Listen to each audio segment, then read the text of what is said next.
China సైనికుల చేతిలో భారత సైనికులు 20 మంది సచ్చిరి.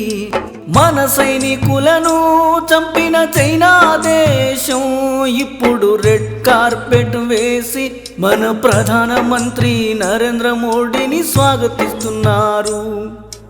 ఇప్పుడు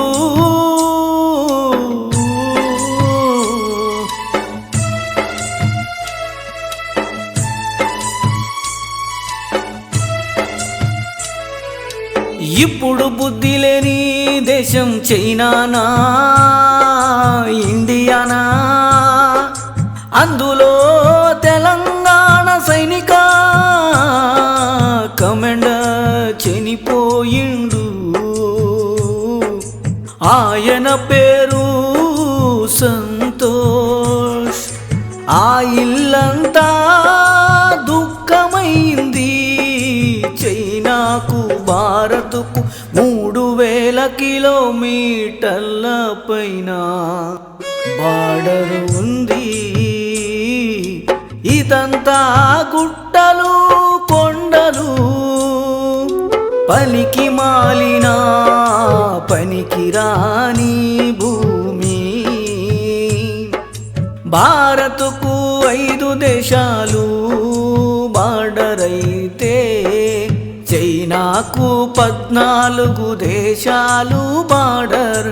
అందులో అత్యంత పొడవైన బార్డర్ భారతదేశం.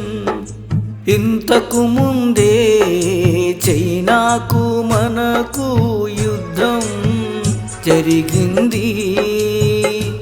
ఇలా సులన్నామ కాంప్రమైజ్ ఎందుకంటే పైసా డబ్బు మనీ కొరకు.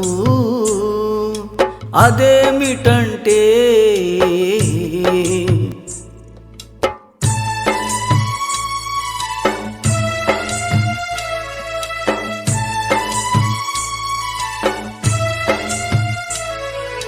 ప్రతి ఒక్కరికి తెలంగాణలో నెలకు 30,000 జీతమిచ్చి పని కల్పిస్తే సంవత్సరానికి ఒక్కరికి 3,60,000 అవుతుంది.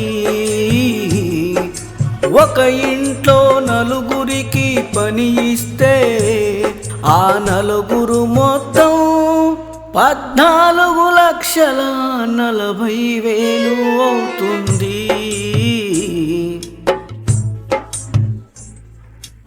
5 ఏళ్లలో 72 లక్షలు అవుతుంది. అప్పుడు ఆ కుటుంబం ధనవంతపు కుటుంబం అవుతుంది కదా. అందుకే చైనా భారత్ ఈ పైసల కొరకే దిగి వచ్చారు. పాటి కూడా నొక్కి చెప్పడం విషయం పైసలవే. అందుకే ఒక్కసారి పాటికి ఓటేసి అధికారం ఇస్తే ఈ కులాల మతాల రిజర్వేషన్ రద్దు చేసి